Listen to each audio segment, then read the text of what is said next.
You are not waiting for the right time. You are waiting for permission to believe you are enough. That is the truth those people never say out loud.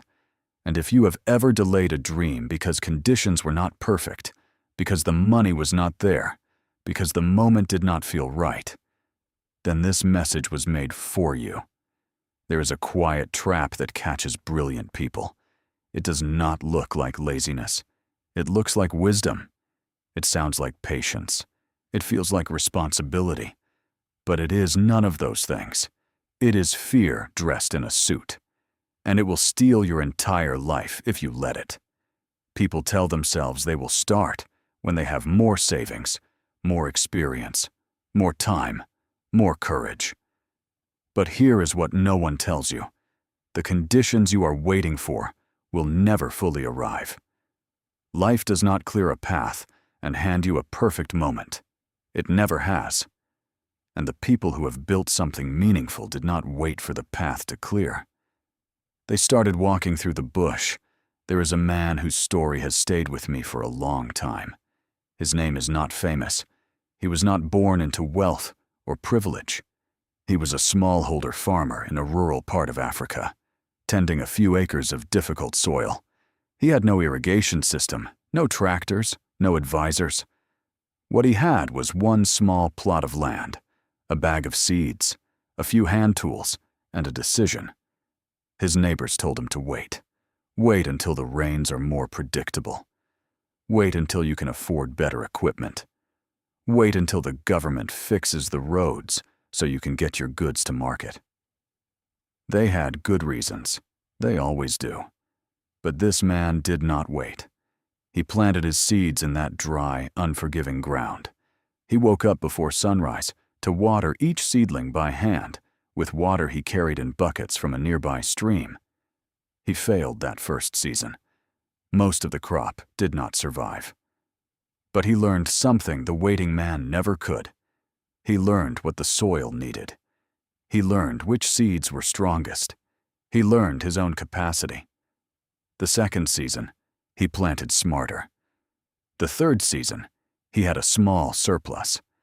By the 5th year, he was selling to the local market. By the 10th year, he had expanded. Not because the conditions became perfect, because he became capable. And he became capable only because he started. His neighbors were still waiting. Here is the insight that changes everything. Readiness is not a state you arrive at before you begin. It is a state you build by beginning. The farmer did not become skilled and then start farming. He became skilled because he started farming. The writer does not become confident and then start writing. The confidence comes from the pages. The entrepreneur does not become fearless and then start the business. The courage comes from the doing. We have it completely backwards. We treat starting as the reward for being ready. But starting is actually the tool that creates readiness. Every step forward, no matter how small, teaches you something that no amount of planning ever could. You cannot think your way into capability. You have to act your way there. The perfect moment is a myth. It is a story your fear tells you to keep you standing still. And every day you wait, you are not saving yourself from failure. You are guaranteeing a different kind of failure, the quiet, invisible kind, the failure of the life you never lived. So what does it actually look like to start with what you have? It means you take the resources in front of you today and you use them with full commitment. Not half commitment while you wait for more. Full commitment with what exists right now.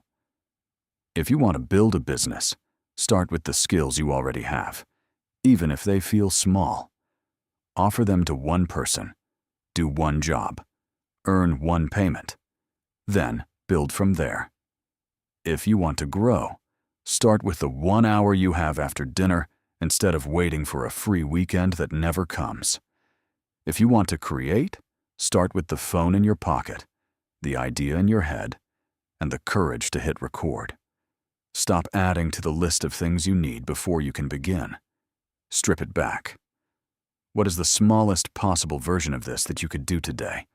Not perfectly, not impressively, just honestly, with what you have. Do that. Then do it again tomorrow. Start ugly. Start small. Start scared. But start.